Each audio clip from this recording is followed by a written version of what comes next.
इस वीडियो में हम लोग डिस्कस करने वाले हैं फ्लिपकार्ट जीएसटी इनवॉइस क्लेम के बारे में। जी हाँ, देखिए बिग बिलियन डेज आने वाली है, सेल आने वाली है।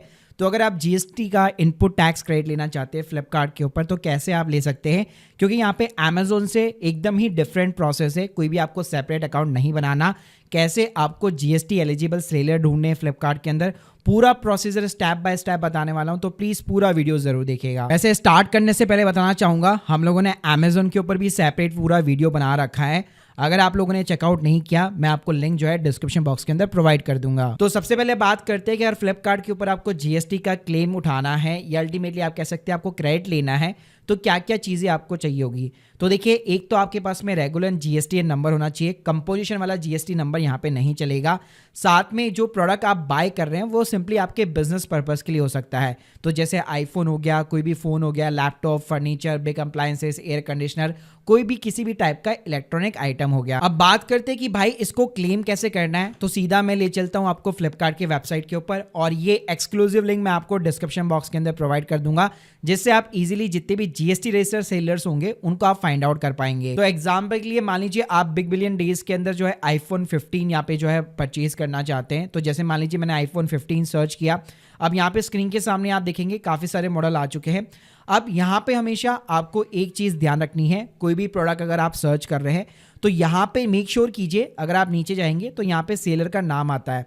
तो यहाँ पे जो रिप्लेसमेंट या जो भी रिटर्न पॉलिसी होती है उसके साथ में यहाँ पे एक और चीज लिखी हुई होनी चाहिए, जीएसटी इनवॉइस अवेलेबल। जी हाँ, जहाँ पे ये चीज नहीं लिखी वहां पे आप जीएसटी का इनपुट टैक्स क्रेडिट नहीं ले पाएंगे। तो मेक श्योर कीजिए जहां से भी जिस भी सेलर से आप बाय कर रहे हैं यहाँ पे ये चीज जरूर मेंशन होनी चाहिए। अब बात करते हैं कि हमें यहाँ पे प्रोसेस क्या रहेगा, कैसे मैं जीएसटी नंबर कहाँ पे कैसे मैं इंसर्ट करूं। तो जैसे हम लोग नॉर्मल शॉपिंग करते हैं वैसे ही आपको शॉपिंग करनी है। जैसे कि मान लीजिए मैं इस प्रोडक्ट को यहाँ पे बाय करना चाहता हूँ, ये मेरा डिलीवरी का एड्रेस आ गया। उसके बाद में आप देखेंगे यहाँ पे आपको एक जीएसटी का सिंपली ऑप्शन देखने को मिल जाता है। जी हाँ, मेरा जीएसटी नंबर ऑलरेडी एडेड है, अगर आपका नहीं है तो यहाँ पे आपको ऐड करने के लिए पूछा जाएगा। तो सिंपली भाई यहाँ पे आपको अपना जीएसटी नंबर डालना है और आपका जो भी बिजनेस का नेम है वो आपको सिंपली इंसर्ट करना है। यहाँ पे आप लोगों को मैं एक चीज बताना चाहूंगा, जिस भी स्टेट के अंदर आप डिलीवरी करा रहे हैं केवल उसी स्टेट का आपको जीएसटी नंबर लगेगा। यानी लेट सपोज अगर मैं राजस्थान के अंदर डिलीवरी करा रहा हूँ तो राजस्थान स्टेट का ही मेरे पास जीएसटी नंबर होना चाहिए, मैं दिल्ली का या किसी और स्टेट का नहीं डाल सकता। यानी जो जिस भी लोकेशन पे आप डिलीवरी चाहते हैं उसी स्टेट का जो है यहाँ पे आपको जीएसटी नंबर पुट करना होगा। तो जैसे भाई आप अपनी जीएसटी की डिटेल्स यहाँ पे सिंपली ऐड करा देते हैं, यहाँ पे आप सबमिट करा दीजिए, और उसके बाद में जो भी कार्ड के ऑफर्स है जो बिग बिलियन डेज के अंदर चलने वाले हैं वो सारे कार्ड के ऑफर्स यहाँ पे एप्लीकेबल हो जाएंगे। जो नॉर्मल यूजर को भी रहते हैं वो आपके लिए भी यहाँ पे एप्लीकेबल होने वाले हैं। अब बात करते हैं कि भाई इससे आपको फायदा क्या मिलने वाला है। जैसे एग्जांपल दिखाना चाहूंगा, मैंने ये वीवो का T3 यहाँ पे 5G फोन मंगाया था। इसकी अगर आप वैसे रेट देखेंगे, मेरे को जो पेमेंट करना पड़ा था वो 14,107 रुपए का करना पड़ा था। अब इसका मैं आपको इनवॉइस बताना चाहूंगा। तो स्क्रीन के सामने भाई आप लोग देख सकते हैं ये इसका एक प्रॉपर यहाँ पे इनवॉइस है। अब इसके अंदर अगर आप देखेंगे तो यहाँ पे एक टैक्सेबल वैल्यू दी गई है और एक आईजीएसटी का अमाउंट दिया गया है। तो मैंने जो अमाउंट पे किया है वो 14,000 रुपए किया है, लेकिन उसमें से 2,135 रुपए का यहाँ पे टैक्सेस है, जिसका अल्टीमेटली मेरे को एक तरह से टैक्स क्रेडिट मिल जाएगा। तो अगर आप यहाँ पे इनवॉइस के अंदर देखेंगे तो बकायदा जो जीएसटी नंबर आपने पुट किया हुआ था ऑर्डर के टाइम पे, वही जीएसटी नंबर बिल के अंदर भी आपका यहाँ पे मेंशन होगा। अब बात करते हैं ये जो जीएसटी का क्रेडिट मेरे को एक्स्ट्रा यहाँ पे मिला है वो मैं कैसे वेरीफाई करूंगा। तो उसके लिए आपको अपने जीएसटी पोर्टल के ऊपर लॉग इन कर लेना है।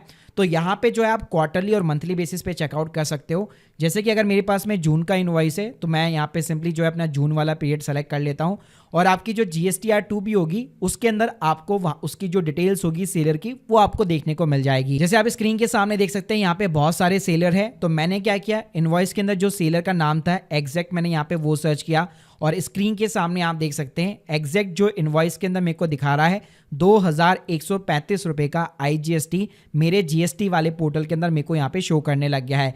यानी अल्टीमेटली इतना पैसा जो है मैं as a input tax credit यहाँ पे क्लेम कर सकता हूँ। तो अगर आप लोगों को मैं सिंपली समराइज करूँ तो गवर्नमेंट को जब मेरे को अपने बिजनेस के लिए टैक्स पे करना होगा तो उसमें जो है मेरे को इतना पैसा कम के पे जो है करना पड़ेगा, यानी अल्टीमेटली मेरे को इतना बेनिफिट हो गया। तो भाई इस तरह से आप चाहे छोटे से छोटा प्रोडक्ट हो या फिर बड़े से बड़ा प्रोडक्ट, सभी के ऊपर जो अभी आप बिजनेस पर्पस के लिए यूज लेने वाले वाले हैं उनके ऊपर आप जीएसटी का इनपुट टैक्स क्रेडिट क्लेम कर सकते हैं। इसके साथ में भाई किसी भी प्रोडक्ट के ऊपर अगर आप पहले से एडवांस में जानना चाहते हो कि इस अमाउंट के अंदर कितना जीएसटी का एलिमेंट है, तो अगर आपके पास में Amazon का बिजनेस अकाउंट है तो वहां पे आपको सेपरेटली देखने को मिल जाता है। तो इससे सेम प्रोडक्ट के ऊपर आप आइडिया लगा सकते हो कि इस अमाउंट के अंदर भाई इतना जीएसटी का एलिमेंट होने वाला है। So guys, hope you like this video. अगर आप लोग के कोई भी डाउट्स है तो कमेंट बॉक्स के अंदर जरूर बताइए, और अगर आप अपने बिजनेस के लिए जीएसटी सर्विसेज भी लेना चाहते हैं तो आप हमसे कॉन्टैक्ट कर सकते हैं। Thank you guys, thank you very much.